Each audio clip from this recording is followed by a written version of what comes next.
سلام سلام كرة خطاتلتيني أدرجات يوتيوب هامنأخم أنا سلامي إجزاوير مسجن هم أنا سلام ذل هو سلام كتلي بعلت ملو تسفائية أنا كرة يلومي بتعمي بزفرحنا بزسج كونتاتي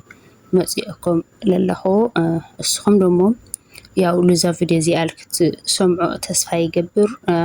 سمعهم لايك شير سبسكرايب أي ترسعوا أو كلهم حواتنا لك بازح جورو بفلاي أو سعودنا أو يمن تنبرو حواتنا أو خذ ساعات بتعمي تنقال تجبروا له جزء أيو مخنياتو بتعمي حيال تفتشنا مفروح كانت عات سللله زافيديو زي لأختمية التملكت سناي زانحيت እና ኩራቴ ኣብዚ ኸዚ ትፈጢሩ ዘሎ ኩነታት ዓለም ባዕለማ ነውፂድ ለተናዋፀ እዩ ዘሎ ንስኻትኩም ደሞ ቢያንስ ቋዕምኹም ብዝለለኩም ነብስኹም ትከላኸሉ ተስፋ ይገብር ብፍላይ ኣብ የመን ዘለኹም ኣሕዋትና ብውሕትና ወይ ከዓ ብወታደር የመን ልከይት ሳቐይል መንከራ ልኸይትረኹ ብጣዕሚ ብልቢ እየ ጸሎት ልገብረልኩም ምክንያቱ ኣብዚ ዓዲ ዝፍጠር ነገራት ብደንቢ ገይረ ይፈልጦ እየ ናይ የመን ኩነታት ማዕረ ክንደይ ኣሰካፍና ኣሰቃኢ ምዃኑ ብፍላይ ኣብ የመን ኣብሃ ጅዛን ጣይፍ ኣልበሓል ኣለኹም ብጣዕሚ ትጥንቀቑ ኣለኩም እስኻትኩም ኢኹም ምክንያቱ በረኻ ደገ ስለልትወፅ እስኻትኩም ናይኻትኩም መፍርሕ ኩነታት እዩ ያው ሓምዝልብለኩም ዘለኹ ብጣዕሚ ትጥንቀቑ ኣለኩም እስኻትኩም ስለልኾንኩም በረኻ ምእፋርኩም ደገ ንምውፃኹም ለትጠንቀቕኩም ይትገብረኩ ኣለኩም ብፍላይ ኣብ ጅዳ ዘለኹም ደገ ንወፂና ሱቕና ኸዲና ቢጋላና ኸዲና ልትብላዕ ጓላት ብዙሓት ንኢኽን ብጣዕሚ ትጥንቀቓ ኣለለክን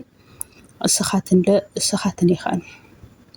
ምክንያቱ ከኣፍ ደገኸን ክወስድኸን ስለልኽእሉ ካዚ ብጣዕሚ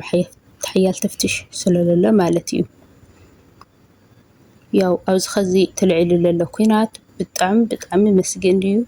ግን እግዚአብሔር ኣምላኽ ልዑል እግዚአብሔር ሰማይና ምድሪ ዝፈጠረ ንምፍጣርና ስለለይኻወዶ ንምሕላውና ኣምለይኻወዶ ብርግፅ ይኣምን እየ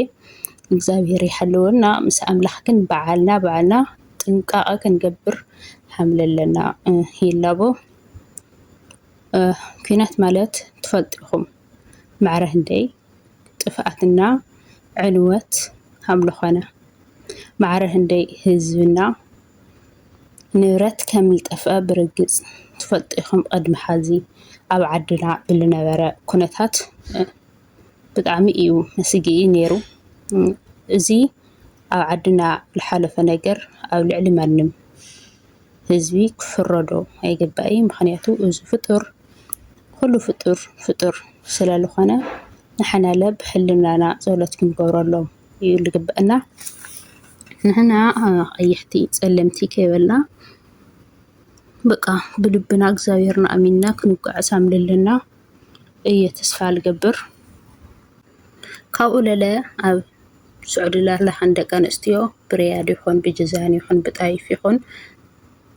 بأبها يخون بجدة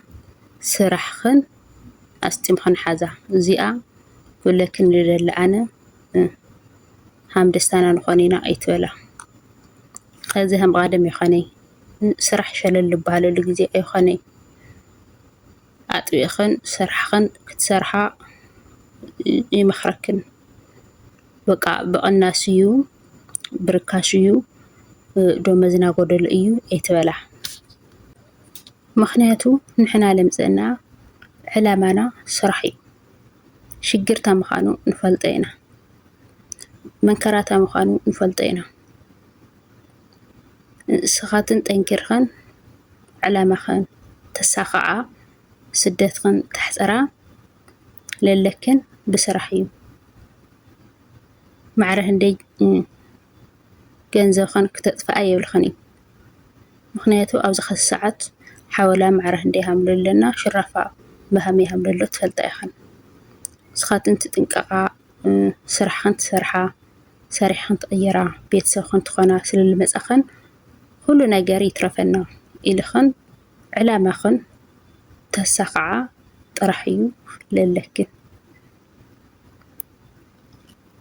ኦኬ ካኡ በቃ ኣነ በእውነት በቃ ኣብዚ ኸ ሰዓት ብጣዕሚ መስጊ ግን በዓልኽን ጠንካራታት ኾና ጀጋኑ ኾና ስራሕ ኸነስጥማ ኣነ በቃ ካብሉ ለክን ብላዕሊ በዓልኽን ጀጋኑ ክትኾና እየ ተስፋ ልገብር ካብኡ ለለ በቃ ጥንቃቐ ማለት በቃ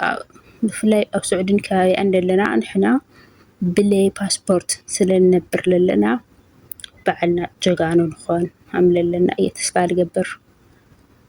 ጥንቃቐና ኩሉ ግዜ ጥንቃቐ ክኾንዎ ኩሉ ግዜ ጥንቃቐቲ ዲና ናሎም ግን ብፍሊል በለ መደብ ተጠንቂቕና ንወፅንና ሰናይ ተስሕ ፃንሒት ይኣነለይ I love you